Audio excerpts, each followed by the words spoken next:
దమయంతి తన తండ్రి గృహంలో విశ్రాంతిగా గడిపింది. తరువాత తల్లితో ఇలా అంది, అమ్మా, నేను బ్రతికి ఉండాలని నువ్వు అనుకుంటే నా భర్తైన నలుడిని తీసుకొనిరా, ఆయనను వెతికించే ప్రయత్నం చేయి అంది. అప్పుడు ఆమె తల్లి ఎంతో దుఃఖిస్తూ ఏమీ మాట్లాడలేకపోయింది. ఆ స్థితిలో ఉన్న మహారాణిని చూసి అంతఃపురంలోని పరివారమంతా పెద్దగా రోధించారు. దమయంతి నలమహారాజు గురించి దుఃఖిస్తుందన్న విషయాన్ని మహారాణి మహారాజైన భీమరాజుకు చెప్పింది. మన కుమార్తె తన భర్తను వెతికించమని చెప్పింది కనుక నలుడిని వెతకమని మన వారిని పంపించండి అన్నది. వెంటనే భీమరాజు తమ దగ్గర ఉన్న బ్రాహ్మణుల్ని పిలిచి, మీరు నలమహారాజును వెతకండి, శీఘ్రంగా ప్రయత్నం చేయండి అని వారిని దిక్కులకు పంపించాడు. అన్ని చోట్ల వెళ్ళారు. ఆ ఆదేశాన్ని స్వీకరించి బ్రాహ్మణులు దమయంతి దగ్గరకు వెళ్ళారు. అప్పుడు దమయంతి, మీరు వెళ్ళిన అన్ని రాష్ట్రాల్లోనూ జనాలు ఉన్న చోట మాటిమాటికి ఈ మాటలనే పలకండి. ఓ ప్రియుడా, ప్రేయసి నిద్రించే సమయంలో అడవిలో విడిచిపెట్టావు, నువ్వు సగం చీర చింపుకొని వెళ్ళిన జూదరివి, నువ్వు ఇప్పుడు ఎక్కడున్నావు? ఆ సగం చీరతోనే శరీరాన్ని కప్పుకొని ఎంతో దుఃఖంతో బాధపడుతూ ఆమె నీకోసమే ఎదురు చూస్తుంది. ఓ మహారాజా, ఎప్పుడు నీకోసమే శోకిస్తుంది. ఏడుస్తున్న ఆమెపై దయచూపు. ఓ వీరా, సమాధానం చెప్పు. నాయందు దయ ఉంటే మరో విషయం కూడా చెబుతున్నాను విను. నేను నీ వియోగంతో కాల్చివేయబడుతున్నాను, ఎంతో బాధపడుతున్నాను. భార్య ఎల్లప్పుడూ భర్త చే భరించదగినది, రక్షించదగినది అయి ఉంది. ధర్మాత్ముడైన నువ్వు ఈ రెండు కర్తవ్యాలను ఎందుకు విడిచిపెట్టావు? ఎందుకు పాటించటం లేదు? నువ్వు బుద్ధిమంతుడవు, దయగలవాడివని అందరూ చెప్పుకుంటూ ఉంటారు. అయితే నా దురాదృష్టం వల్లనే ఇలా దయ లేకుండా ప్రవర్తిస్తున్నావని నేను అనుమానిస్తున్నాను. ఓ పురుషోత్తమ, నాయందు దయచూపు అని పాటలుగా పాడండి. ఆండ్రు సంస్యం పరో ధర్మః త్వత్త ఏవహి మే శ్రుతః. దయాస్వభావం పరమధర్మమని నేను మీ వల్లనే విన్నాను అని మీరు పలికిన మాటలకు సమాధానం చెప్పిన వ్యక్తిని మీరు గుర్తించండి. అతడెవడో ఎక్కడున్నాడో తెలుసుకోండి అని దమయంతి బ్రాహ్మణులకు చెప్పింది. ఇట్లా అన్ని చోట వెళ్ళిన చోటంతా చెప్తుండేది, జనం చేరిన చోటంతా చెప్తూ ఉండండి. ఓ బ్రాహ్మణోత్తములారా, ఈ మాటలకు ఎవరైనా సమాధానం చెబితే అతడు అన్న మాటలను నాకు తెలపండి. ఈ మాటలకు సమాధానం ఇచ్చే వ్యక్తికి మీ గురించి తెలియకుండా మీరు ప్రవర్తించండి. ఎలాంటి కంగారు లేకుండా తిరిగి రండి. అతడు ధనికుడు కావచ్చు, పేదవాడు కావచ్చు, అసమర్థుడు కావచ్చు, ఏమైనా పర్వాలేదు. అతడు ఏమి చెయ్యాలి అనుకుంటున్నాడో తెలుసుకొని రండి అని ఇలా దమయంతి బ్రాహ్మణులకు చెప్పింది. ఆ మాటలు విని బ్రాహ్మణులు నలమహారాజును వెతకటానికి 4 దిక్కులకు వెళ్ళారు. ఆయా రాష్ట్రాల్లోని పట్టణాలను, గ్రామాలను, పల్లెలను, మునులు నివసించే ఆశ్రమాలను కూడా వెతికారు. కానీ వారికి నలుడు కనిపించలేదు. వాళ్ళ పాటలకెవరూ బదులు పలకలేదు. వాళ్ళ మాటలకెవరూ జవాబు ఇవ్వలేదు. వారు నలుడి జాడను తెలుసుకోలేకపోయారు. పాపం వారు అన్వేషణ కొనసాగిస్తూ దమయంతి చెప్పిన వాక్యాలనంతా కూడా ఉన్నది ఉన్నట్లుగా ఆయా ప్రదేశాల్లో వినిపిస్తూనే ఉన్నారు. ఆ పాటలు పాడుతూనే ఉన్నారు. అందరూ గుంపులుగా పాడుతున్నారు. కానీ లాభం లేకపోయింది. శ్రీకృష్ణాయ పరమాత్మనే నమః. 70వ అధ్యాయం. భీమరాజు ఆదేశాన్ని దమయంతి చెప్పిన సూచనలు పాటిస్తూ బ్రాహ్మణులందరూ నలమహారాజు కోసం వెతకసాగారు. చాలా కాలం గడిచింది. ఒకనాడు పరనాథుడు అనేటువంటి బ్రాహ్మణుడు విదర్భ దేశానికి వచ్చాడు. దమయంతితో ఇలా అన్నాడు, ఓ దమయంతి, నేను నలమహారాజు జాడను తెలుసుకోవటానికి అయోధ్య నగరానికి వెళ్ళాను. ఆ నగరాధిపతి ఋతుపర్ణుడు. ఆయన సభలో మీరు చెప్పిన మాటలన్నీ చెప్పాను. ఋతుపర్ణుడు అంతా విన్నాడు. ఆయన ఏమీ మాట్లాడలేదు ఋతుపర్ణుడు. అయినా నేను విడిచిపెట్టకుండా మీరు చెప్పినటువంటి మాటల్నే ఎన్నోసార్లు చెప్పినా అక్కడ సభలో ఉన్న వారిలో ఏ ఒక్కరూ మాట్లాడలేదు. చాలా పెద్ద సభ అది, ఎవరూ మాట్లాడలేదు. కానీ ఆ రాజుగారి పరివారంలో బాహుకుడు అనేవాడు ఉన్నాడు. అతడు మాత్రం రాజుగారు అనుమతిని పొంది నన్ను రహస్య ప్రదేశానికి పిలుచుకొని వెళ్ళాడు. రహస్యంగా నాతో మాట్లాడాడు ఆ బాహుకుడు రాజుగారి రథసారథి. రథాన్ని నడుపుతూ ఉంటాడు. కురూపి, పొట్టి చేతులు కలిగి ఉన్నాడు.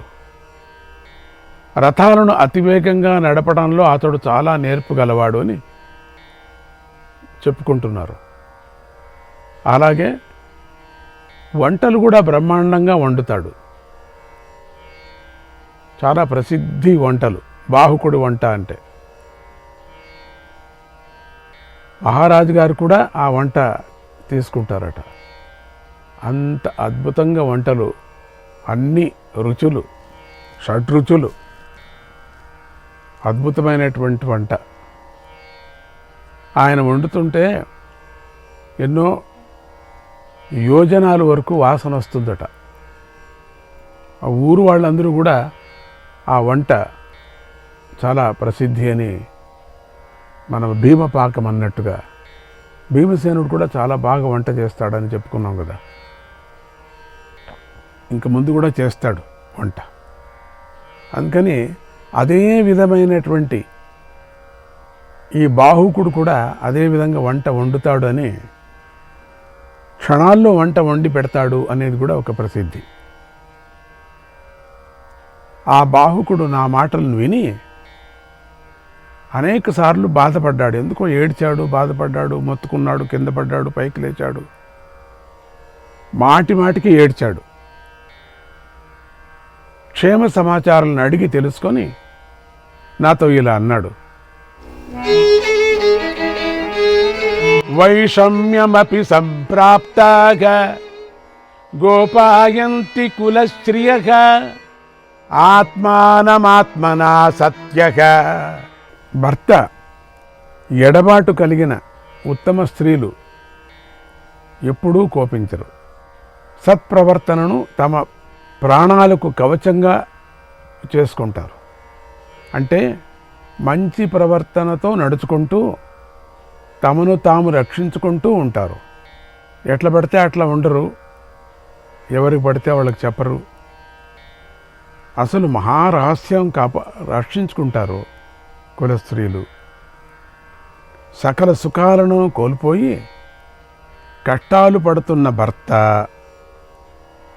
ఏదో కారణంతో భార్యను విడిచిపెట్టి ఉండవచ్చు కదా, ఏదో కారణంతో ఉండొచ్చు. కానీ అతడి విషయంలో కోపించడం మంచిది కాదు కదా. ఏదో కొన్ని సందర్భాలుగా భర్త వదులుతాడు. మహాక్రూరుడైతే మాత్రమే కోపించవచ్చు. క్రూరుడు కానప్పుడు కొన్ని సందర్భాలతో వదిలినప్పుడు సాత్వికుడిగా ఉండేటువంటి భర్త మీద కోపించకూడదు. అతడు ప్రాణాలు నిలుపుకోవటానికి ప్రయత్నిస్తున్నాడు. పక్షులు వస్త్రాన్ని దొంగలించాయనే మనోవ్యథతో బాధపడుతున్నాడు. అటువంటి భర్త విషయంలో భార్య కోపించకూడదు, అది మంచిది కాదు. సత్కృతా వాపి పతిం దృష్ట్వా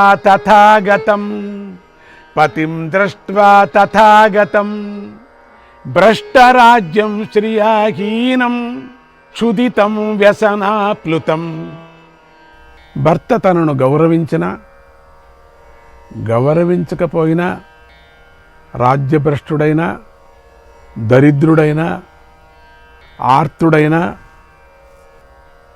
భార్య భర్తపై కోపాన్ని చూపించకూడదు, ఇన్ని దోషాలు ఉన్నాయి చూడండి ఇక్కడ అని బాహుకుడు చెప్పాడు. ఆ మాటలు విని నేను వేగంగా ఇక్కడికి వచ్చాను, నాకు అర్థమైంది. అటువంటి బ్రాహ్మడే కదా, చాలా ఉత్తమమైనటువంటి, అందుకని వేగంగా ఇక్కడికి వచ్చాను, ఈ మాటలు తొందరగా నీకు చెప్పాలని చెప్పేసి రహస్యంగా ఈ మాటలు నాతో మాట్లాడాడు. అతడి మాటలే అతడు నలుడు అనటానికి ప్రమాణాలుగా ఉన్నాయి కదా, ఈ విషయాన్ని మహారాజుకు చెప్పండి అని పరనాథుడు దమయంతికి చెప్పాడు. దమయంతి ఆ మాటలు విని దుఃఖించింది, చాలా కష్టపడింది. తన తల్లితో ఏకాంతంలో ఇలా అంది, అమ్మా, నీ సమక్షంలోనే సుదేవుణ్ణి ఒక పని చేయమని చెబుతున్నాను. నువ్వు నా మేలు కోరుకుంటే నా ఈ మాటలను తండ్రికి చెప్పవద్దు. తండ్రికి చెప్తే నానా గందరగోళం అవుతుంది. ఒక పని చేయాలంటుంది. ఇప్పుడు తెలిసిపోయింది నాకు, అమ్మా, మహారాజు నలుడు ఒకచోట ఉన్నాడని తెలిసింది నాకు. కొన్ని మాటల సందర్భాన్ని అనుసరించి, కానీ రూపం వేరే అంటున్నారు, అందుకని కానీ తెలిసిపోయింది నాకు ఇప్పుడు ఎక్కడున్నాడని చెప్పి. ఈ సద్బ్రాహ్మడి ముఖాంతరంగా నాకు తెలిసింది. అందుకని ఇప్పుడు ఒక మాట నేను చెప్తున్నాను, దీన్ని నువ్వు కోప్పడద్దు, ఇది నాన్నగారికి చెప్పద్దు, నా ఈ మాటలను తండ్రికి చెప్పవద్దు, నేను చెప్పే అటువంటి మాటలు. ఇది నువ్వు నాకు చేసే మేలు కదా అమ్మా. సుదేవుడు శుభం చేకూరుస్తాడు, నన్ను త్వరగా బంధువుల వద్దకు చేర్చాడు. అతడే నలుడిని ఇక్కడికి తీసుకొని రావటానికి అయోధ్యకు వెంటనే వెళతాడు. సుదేవుడి నుంచే కదా నేను ఇక్కడికి వచ్చాను. ఇప్పుడు సుదేవుడి నుంచే నా భర్తను నా దగ్గరికి చేరుస్తాడు. లేకపోతే నేను ఎందుకు ఇక్కడ రావటానికి వీల్లేదు. అయోధ్యకి వెంటనే నేను చెప్పిన మాటలు తీసుకొని వెళతాడు. నేను ఒక మాట చెప్పి పంపిస్తున్నాను, ఎందుకంటే అక్కడ నలుడు ఉన్నాడని నాకు తెలిసిపోయింది. నాకు 2 విధమైనటువంటి హెచ్చరికలు ఇచ్చాడు. 2 విధమైనటువంటి నాకు తెలివి ఇచ్చాడు. 1 పక్షులది, 2 రాజ్యాన్ని కోల్పోయినవాడు. ఇవి చాలు నాకు. ఎట్లా ఉన్నాడని అడిగిన దానికి చాలా ఘోరంగా ఉన్నాడు, చూడటానికి నల్లగా ఉన్నాడు, పొట్టి చేతులు, అదే చాలు, పొట్టి చేతులే.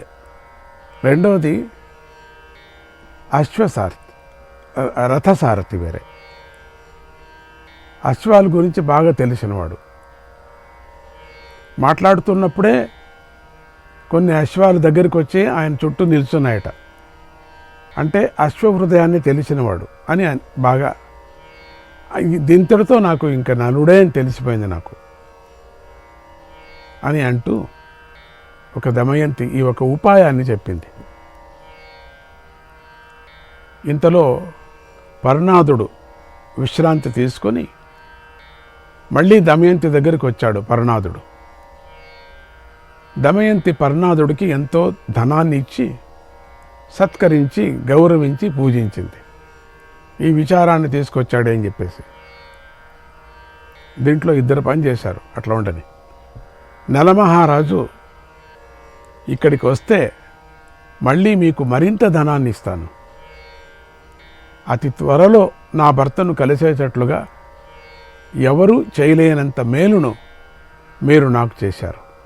పరనాథుడికి దమయంతి నమస్కారం చేసింది, ధనాన్ని బాగా ఇచ్చి.